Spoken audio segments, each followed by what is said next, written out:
We want to welcome everyone here today to this little jazz concert that we're going to do.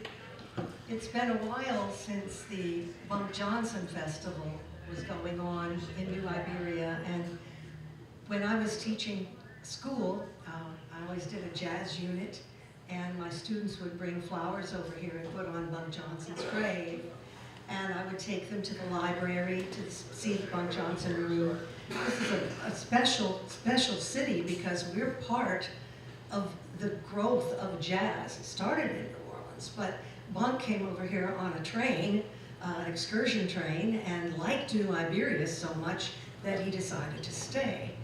So it's in honor of him, we felt that New Iberia it would be really nice for us to have some more jazz in the city. And I think basically it stopped around the time of the pandemic with the festival. So now we thought, well, maybe we'll do a little jazz concert, and maybe they'll start up doing more things in New Iberia for jazz, we hope. We also wanted to welcome you to our church. This is First Presbyterian Church. My name is Norma Luckey, and I'm the pastor here. I've played jazz with my husband ever since we were first married. We've been married 54 years. We wanted to share some of our jazz with the community as well. Before the concert starts, would you please take your cell phones and make sure that they're turned off? And Kay, maybe you need to check on mine in my purse and make sure that it's off in there. We have, so silence your cell phones. We are really pleased today because we have Ben Borg back there recording us on the Zoom recorder, and we also have two really nice gentlemen from AOC who are here to record the program for the Acadiana Open Channel. And so we'd like to have you give them a hand ahead of time.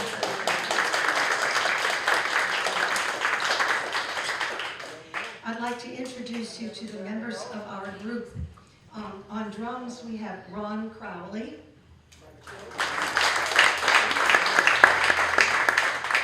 And on piano, we have Paul Tassin.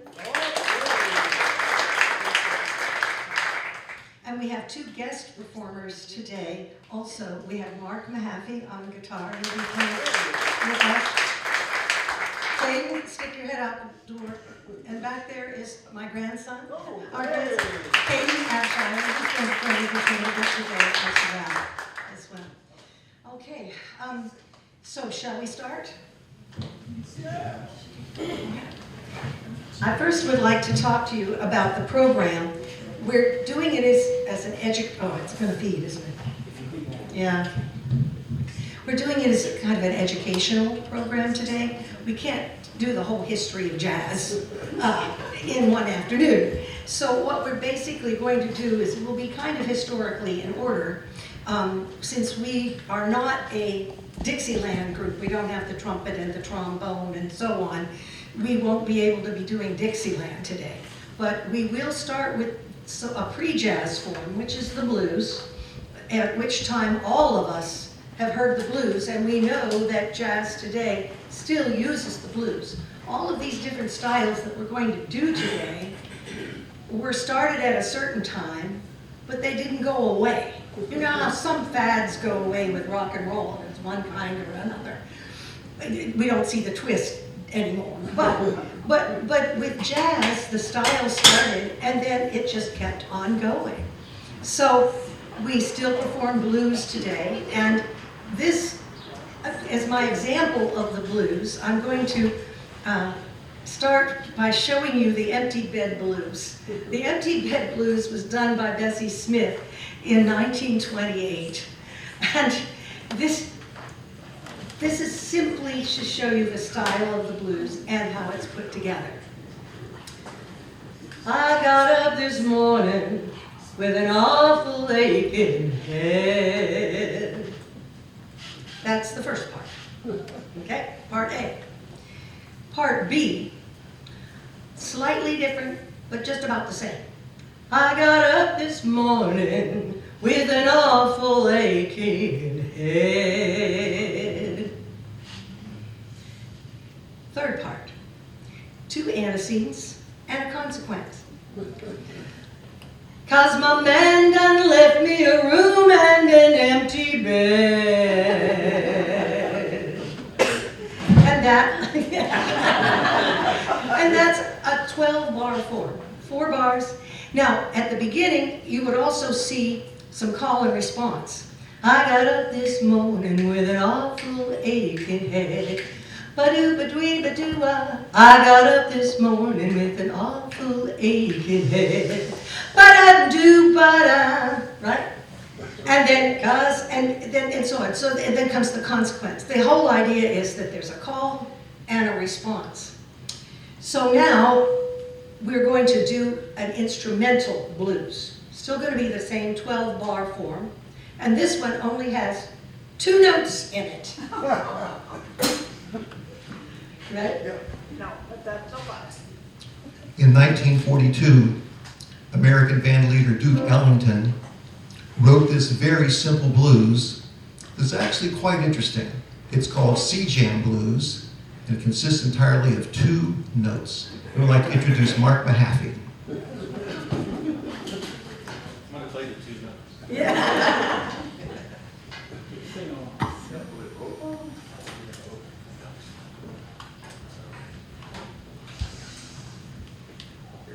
And now that he's standing up here, my husband, Bob Luckey, on saxophones.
1946, Charlie Parker wrote this blues composition, a much more technically difficult tune in the bebop style. Parker is perhaps the most brilliant modern jazz musician of the 1940s and 50s. He called this tune "Now's the Time." It's also a blues.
From roughly 1935 until 1945, jazz would hit its peak in America in terms of overall popularity. That was the big band era, when there were many, many large jazz groups, such as Count Basie, Duke Ellington, Glenn Miller, Woody Herman, many, many others. And we're going to do a tune from that era that was the signature number for the Duke Ellington Orchestra. The tune is called Take the A Train. And there's a story behind that. Every successful big band had one or more outstanding arrangers who would actually solidify the music for each band. For Duke Ellington, that individual was Billy Strayhorn. He was a very accomplished musician that wrote much music for the Duke Ellington Orchestra. Well, Billy Strayhorn had written a brand new piece that he wanted to show the Duke. And the Duke lived in Harlem. So Strayhorn was on the subway on the way to the Duke's house, and he almost had the tune finished, but not quite. By the time he reached the residence in Harlem, he actually finished his tune, but he didn't have a name for it yet.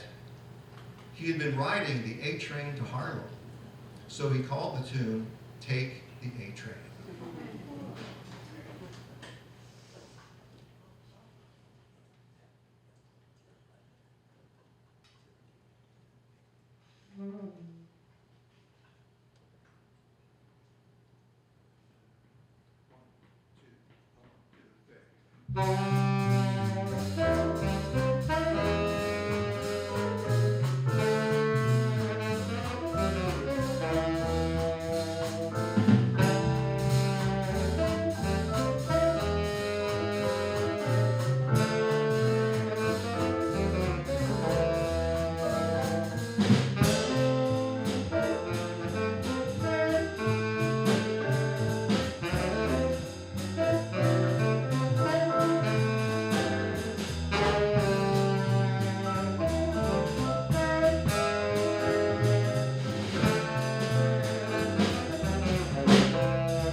That was the time in American history when all young people loved to dance the jitterbug. And that continued to be the dance craze for quite a long time. One of the great songwriters during this period was Jerome Kern. And he wrote a composition that just about all jazz musicians loved to play back in the day, and they still do love to play it. This tune is called All the Things You Are.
So during that swing era, roughly 1935 to 1945, jazz was the popular music of the day. That's what you heard when you turned on the radio. And you may be listening to Duke Ellington or Count Basie or Woody Herman or any other big bands, but they were all playing jazz. And all of those big bands had one or more outstanding vocalists, such as Frank Sinatra, Ella Fitzgerald, Sarah Vaughan, many others.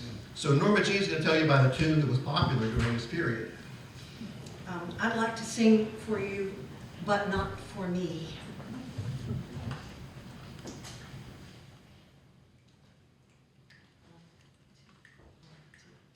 They're writing songs of love, but not for me. A lucky stars above, but not for me. With love to lead the way, I found more clouds of gray than any Russian play could guarantee. I was a fool to fall and end that way. Although I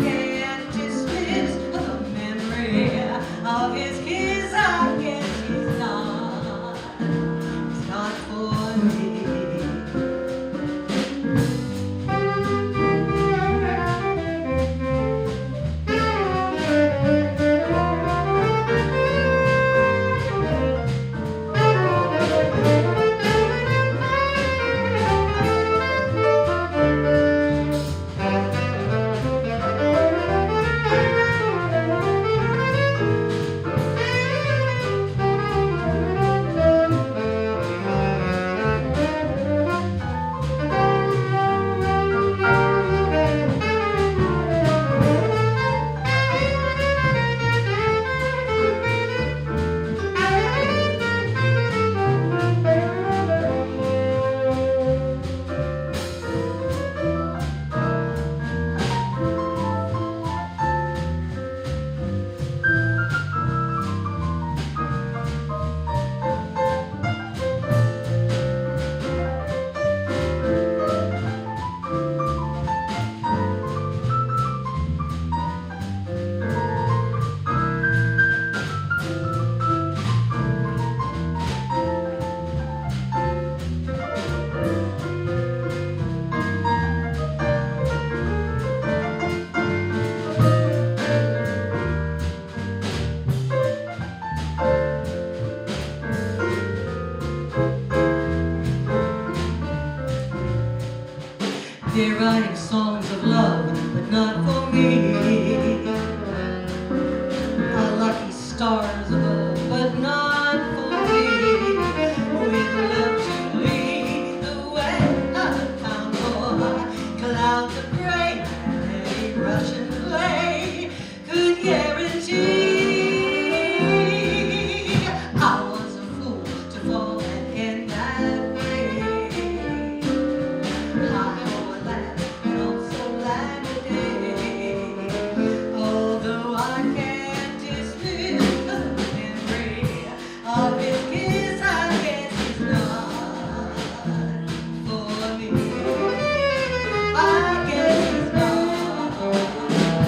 for me. I guess it's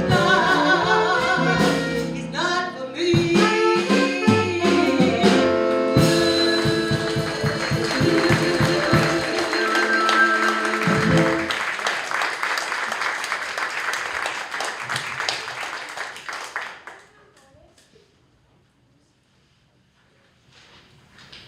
Right around this time, a new movie came out called Green Dolphin Street.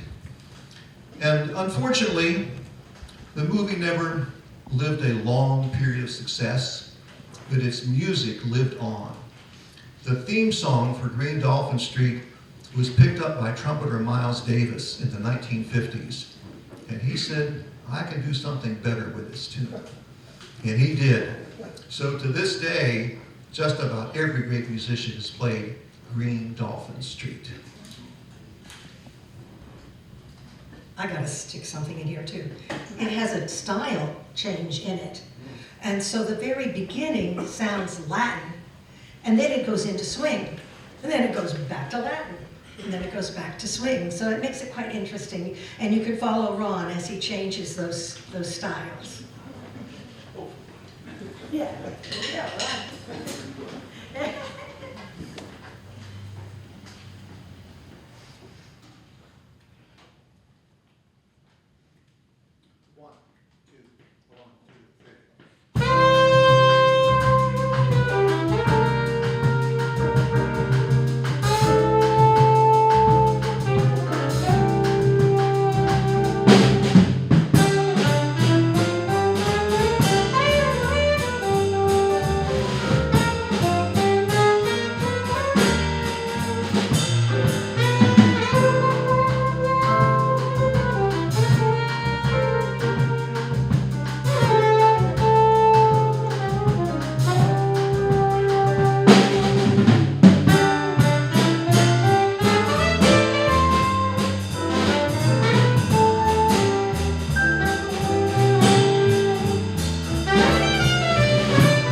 the swing era and after World War II, the direction of jazz would change drastically. Outstanding virtuoso young musicians such as Charlie Parker, brilliant saxophone player, trumpeter Dizzy Gillespie, felt that this music had become too predictable, too stagnant. If the art form is going to survive, we must make it more challenging so that greater limits of creativity can be reached. Charlie Parker, as a saxophonist, was perhaps the best saxophonist ever born. I'm still learning from him. His nickname was the Bird, and he wrote this tune called Ornithology. I'd like to do for you. You mentioned Dizzy Gillespie. I gotta tell you, he played with Dizzy Gillespie on stage. I have to take a moment to brag about my husband.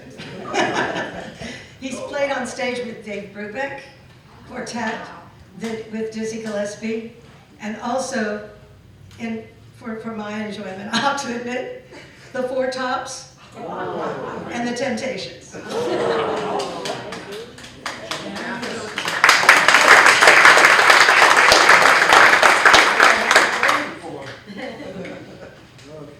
Okay, what about?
one more Charlie Parker composition, appropriately fitting for his nickname, the bird.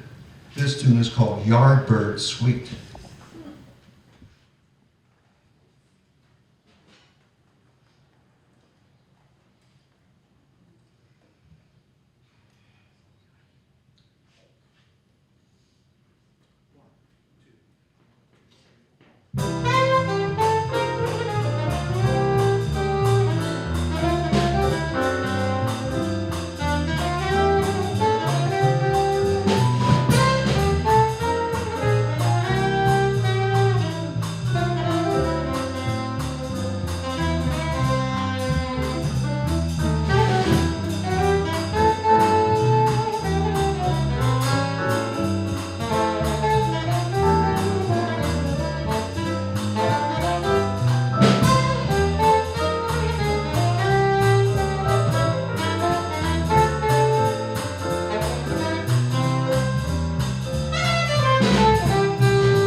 By the 1950s, young musicians felt, we've got to do something different. There's hardly anyone around who can play this kind of music. It's just way too difficult. So things did get somewhat simpler in the 1950s. A style was termed hard bop. Creative young players and composers, such as Horace Silver, wrote compositions that were more danceable, very rhythmic, and not as technically difficult. But before that, the vocalists said, if all of these musicians can play all these fancy fast notes all the time, maybe we could sing some of those fancy fast notes all the time too. And so what I would like to do for you right now is to sing "Oh Lady Be Good" for you, and it's one of the tunes that Ella Fitzgerald used to sing. I'll tell you, there's no way I can sing like Ella Fitzgerald. But the style will be there, I promise you. But Ella was my idol. I went to see her live several times. Just amazing, amazing person. And a vocal range that was incredible, just fantastic. So, yes, and so now we're going to do "Oh Lady Be Good." Okay, I gotta put mine up though. Here it is.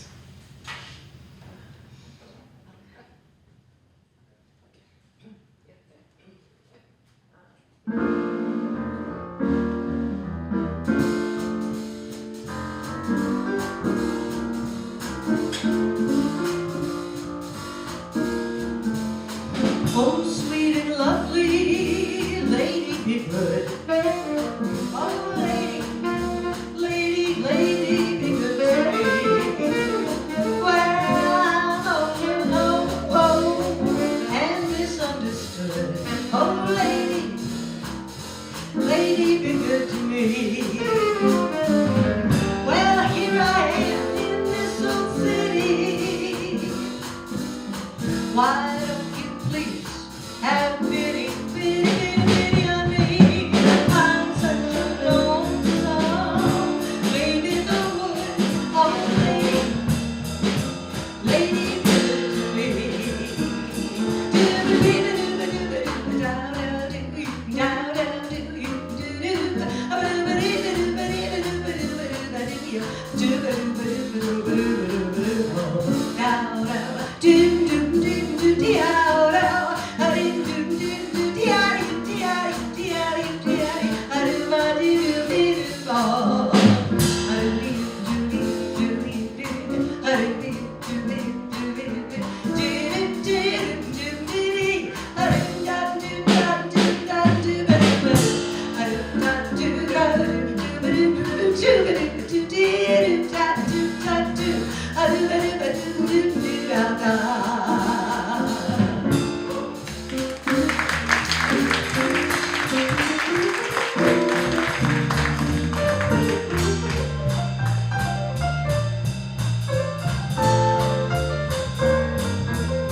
In 1965, pianist, composer Horace Silver wrote this composition for his daddy. He called it "Song for My Father," and it was in the new hard bop style. Melodies were simpler, the beat was driving, the tunes were actually danceable again. So here's "Song for My Father." Happy Father's Day!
Around this time, 50s and 60s, a remarkable saxophonist was being recognized, considering that Charlie Parker had gotten so much attention during the 1940s and early part of the 50s.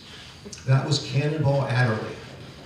And Cannonball had a hit record in his hands at that time, a tune that brought back earlier Afro-American music styles, such as the blues, and specifically the work songs that the slaves used to employ during their hard times of labor out in the fields.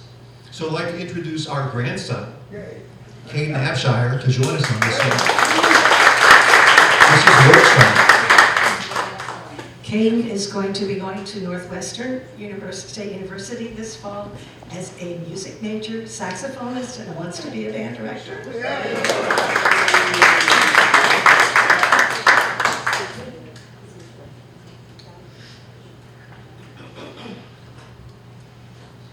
Specifically, this was based on a hammering work song. So envision the slaves doing hard labor with heavy hammers.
Around this same time and period in history, 1950s, British jazz pianist George Shearing wrote a composition that gained a lot of fame called Lullaby of Birdland.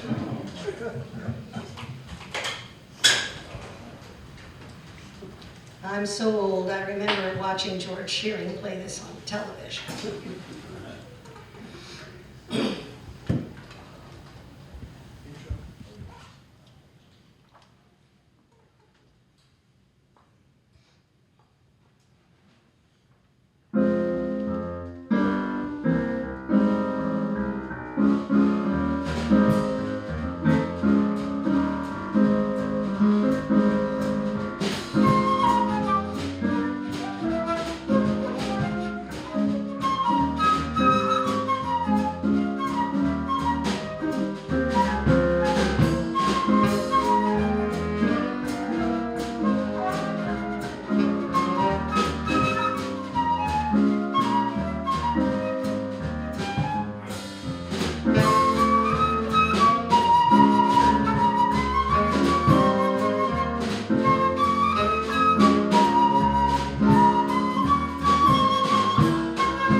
In 1959, the Dave Brubeck Quartet had a gigantic hit recording on their hands that would become the first million-selling composition in jazz. That tune was actually written by the saxophonist in the band, Paul Desmond, but it was still the Dave Brubeck Quartet, and I'd like to do for you Take 5. Bob tells me when he was a kid, he went out and got the record, and he would listen to it when it came on the radio, right? First, and then he would get out his saxophone and try to play the rest of it while it was still on the radio. We didn't even know each other at the time. We were living in different parts of the state, but exactly the same time. I went out and bought the piano part and thought I could learn how to play it. It was just so popular. Everybody really liked Take 5. And you can count with us because there's 5 beats in the measure. So instead of 4, so it's 1, 2, and 3, 4, 5, 1, 2, and 3, 5, 2. Yes.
By the 1960s, a new direction had been noticed in jazz. It was a blend of American jazz and the Brazilian samba.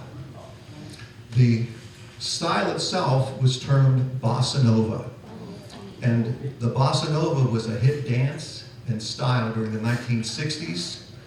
Featured artists were often saxophonist Stan Getz, vocalist Astrid Gilberto, guitarist Charlie Bird, but we're going to do a selection of Joe Beam's called Wave.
Throughout the 1960s, another new direction was being noticed in jazz, a blend of jazz and rock music.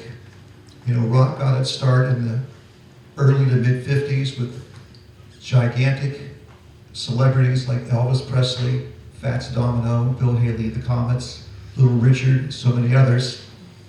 Jazz musicians sort of felt, this music can't last, it's too simple. But it did. It certainly did last. So young players in the 60s embraced it, and they began creating their own compositions that were a clever blend of jazz music that they loved and the new rock styles that were being heard everywhere. This is a tune written by pianist composer Herbie Hancock called Cantaloupe Island.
Shower back for another selection. This is another Herbie Hancock tune, same era, 1960s.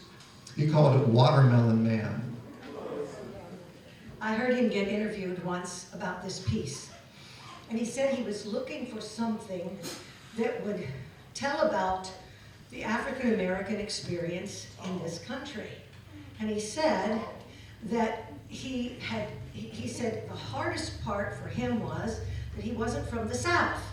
Herbie Hancock was a city guy from Chicago. And so, and he is, still alive. So Herbie said, I was thinking about those cobblestone streets and people going down those streets. And so when he decided to do the rhythm for Watermelon Man, he came up with that feeling of like a cart going up and down those cobblestone streets. And then he said he listened to the voice of the guy who was selling the watermelons. And he was going, hey, watermelon, come here and get the watermelon. He said it really wasn't very melodic. And he didn't want to copy that.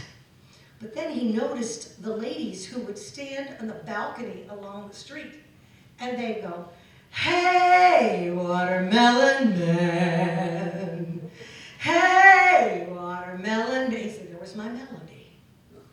And so this is Watermelon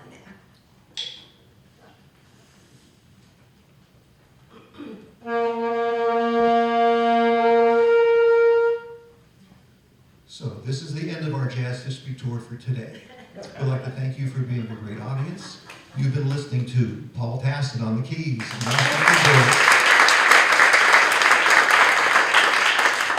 Drummer extraordinaire, Ron Crowley. Norma Jean Luckey, flute, vocals, and bass. And Bob Luckey.